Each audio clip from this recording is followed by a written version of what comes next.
and we talked a lot in the offseason about if you were going all in on Trey Lance, do you need a more experienced backup quarterback like Colt McCoy, who was available and ultimately re-signed at a low rate with the Cardinals?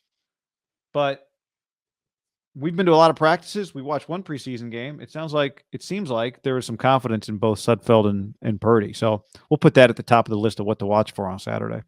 I've come around a little on Sudfeld. I just think I probably a little group thinky since the moment happened with the Eagles, and just maybe I just fell into the camp like this guy's got to suck. Everyone thought he sucked. Everyone thought the Eagles tanked because of him, so I never, I guess, took him that seriously.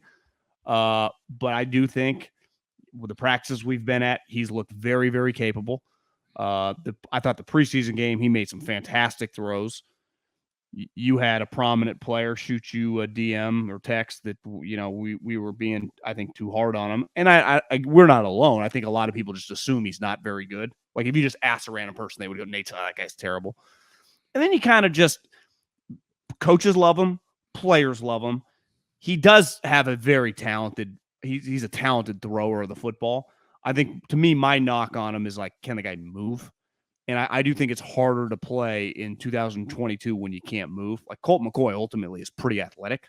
He doesn't, like I would imagine Nate Sudfeld has a much stronger arm than Colt McCoy, but Colt can run around even though he's 10 years older than him.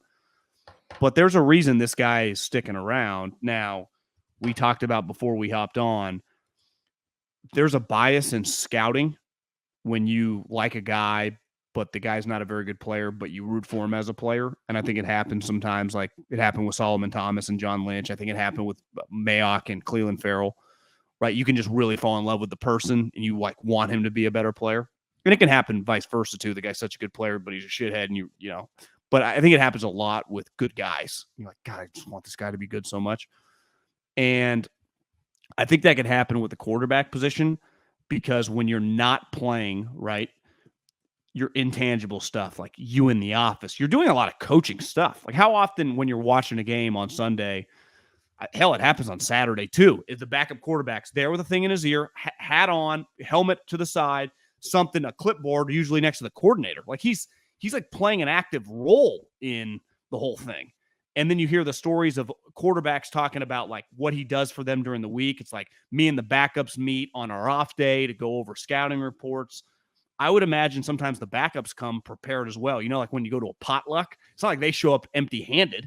I think they play a huge role in coaches. Shit, you and I, definitely just the casual fan, never see.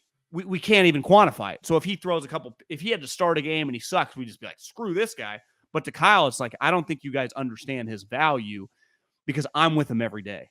And Trey, I'm with him every day. And his value in the building of, hell, maybe he's a really positive person. Now, I'm not defending this because I think it can get you in weird spots because you can rely on that guy immediately, right? If Trey has a high ankle sprain week 1 and is out a month, I mean, there is no hiding Sudfeld. Like, you have to play. And I think that's where I think those guys would say, well, we feel pretty confident about it. It's like, well, I would bet against it, but I'm prepared. I might be wrong. The Jets are saying that with Flacco. Like, you guys don't understand how good Flacco is. He's been playing awesome. Like we think we can win a couple games if Zach's not ready to go week 1. Like they're putting that out already.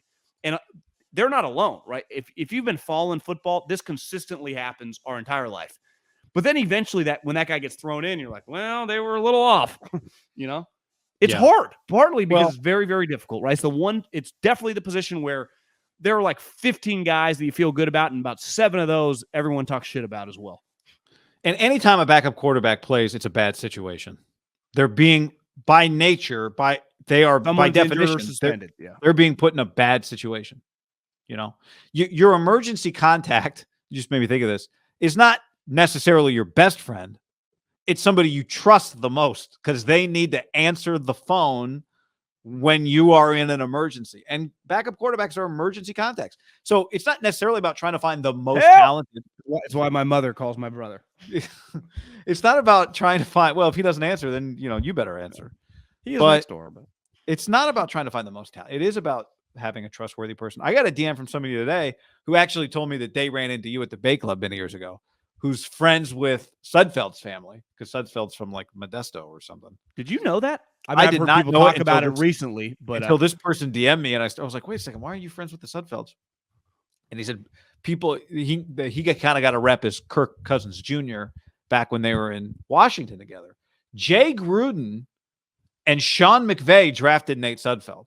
That's who was in charge of, Kyle wasn't there, but it was Sean McVay and Jay Gruden was the head coach as a 6th-round pick. So, yeah, I mean, I think you could argue there's just quite a bit of trust there. And a lot of it goes to the value of having him around Trey Lance, especially with an inexperienced. I know Brian Griese played. Brian Griese could handle the Lions staff. He'd probably be the Lions.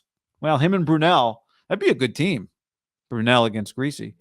But there's probably a value, right? Nate Sudfeld's been in more QB meetings in the last 5 years than Brian Griese has. Do you know where I think Sudfeld is hard for us out west? Is he played in the Big Ten, and he played at one of the worst Big Ten schools, so we don't watch him. Yeah. But then you find out, you're like, well, he's a West Coast guy. How do you end up at Indiana? I just pulled up his wiki. He was actually committed to go to Arizona it would have been, probably the 2010 or 11. Yeah, it would have been 11. And then I think Stoops got fired. That's probably when Rich Rod came in. Well, obviously Sudfeld's not a Rich Rod guy. And that's when he signed with Indiana, which you would say it feels like has run more pro-style stuff. Isn't Tedford? Wasn't the Fresno State guy? Didn't he go there for a minute and come back? So it's like they run a real NFL program. And then, like you said, it was Sean McVay and Jay Gruden. I honestly I didn't even know that until we just talked it out. Makes me understand him a lot more. Doug, West Coast guy, right? That's his offensive philosophy. I know he changed, right? He became more like RPO stuff, but like Doug Peterson at his core played for Mike Shula and Andy Reid in the 90s. Like that's who taught him football. I get Nate Sudfeld a lot more now that I kind of look at his bio and kind of just see, because I guess in my mind it's like Modesto, like, so what I probably my own fault. It's pretty easy to look these guys up. I assumed he was like a JC transfer and he was just kind of like an undrafted free agent. Then once you're at practice, like, I get it. I see that he looks the part, probably a smart guy. But he was drafted. I bet a lot of teams around the league, every guy that's going to get drafted at quarterback, a quarterback coach, an offensive coordinator, it doesn't matter if Patrick Mahomes is your quarterback, Tom Brady, or, Jalen Hurts. You evaluate the quarterbacks every year. I saw, what was Kyle talking about? Oh, he's talking about Kevin O'Connell. And he's like, we've never worked together, but, what's funny is my first year as a quarterback coach is when he was coming out in the draft. And I remember vividly watching him at San Diego State because he was a guy going to go in like the top 3 or 4 rounds. And so you just get as a position coach or a coordinator, and as a coordinator, I mean, the most important position is the quarterback. You do get a pretty good, like you spend a lot of time for a couple months in the offseason getting to kind of know these guys. Usually, how often do you see like, this guy worked out with 30 of the teams? It's just a natural part of the business. And quarterbacks, I mean, who do they ultimately like the most? Other quarterbacks, right? Or offensive coordinators. Who do they like talking with? Quarterbacks. Because what do quarterbacks talk like? Coaches, kind of, right? So it's just, I get this. I do. Because you and I got Brock Purdy. We're like, this guy's pretty highly touted.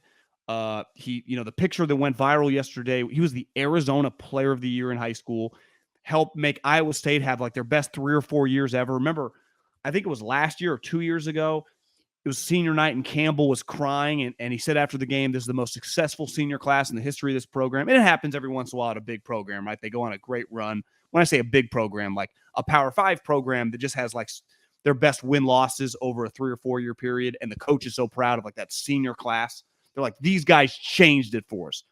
Fitzgerald's done it before. It just happens every once in a while at a program, not like Ohio State or Alabama, because that's like impossible, but like at a program like Iowa State. And I get Purdy. Like his only knock, it was on NFL Network the other day, like just the Niner game. Click on Niner Packers. I'm like, oh, they're rerunning like the regular season game. And I was like, no, the preseason game. But I was like, I just kind of left it on, had the volume on in the background, like cooking dinner. And one thing Tim Ryan says, now Tim Ryan can be a little hyperbolic, but it was like, if this guy was 6'4", I think he would have been in the mix. He said a first-round pick. But I do believe him that, or I do agree that if he was 6'4", he would have been a much more talked about prospect maybe second, third round, but he wouldn't have been Mr. Irrelevant, right? I mean, the knock on him is he's tiny. If he was Nate Sudfeld's height, he would have been drafted much higher. Now, how high? He doesn't have. Sudfeld has a better arm. He might have a better arm if he was Nate Sudfeld's height, but Sudfeld has a good. One thing this guy gave me the other day was one of the reasons Sudfeld was going to go to Arizona was because him and Foles were tight. Did you know that? No, so you knew that he was going to go to Arizona. Oh no, only because of this DM I got the other day. Who does he kind of have Nick Foles vibes? Well, yeah, and I think Foles is a very high level guy, and clearly Nate has a lot of that too. So Arizona was sneaky on some like pretty right quarterbacks with Stoops' brother. Yeah, who's the worst brother, right?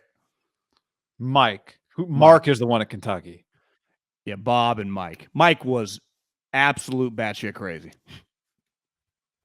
Like I think he was kind of like, remember Ed Ogeron at Ole Miss, where it's like he is just nuts. Yeah, I think Mike had kind of vibes like that, like when in his Arizona stint. But is he somebody's defensive coordinator now? Lincoln fired him. He's at Kentucky. He's a linebacker coach at Kentucky. He was the DC. How did he get that job? He was the DC at FAU last year. Gotcha. How to get that job? Yeah.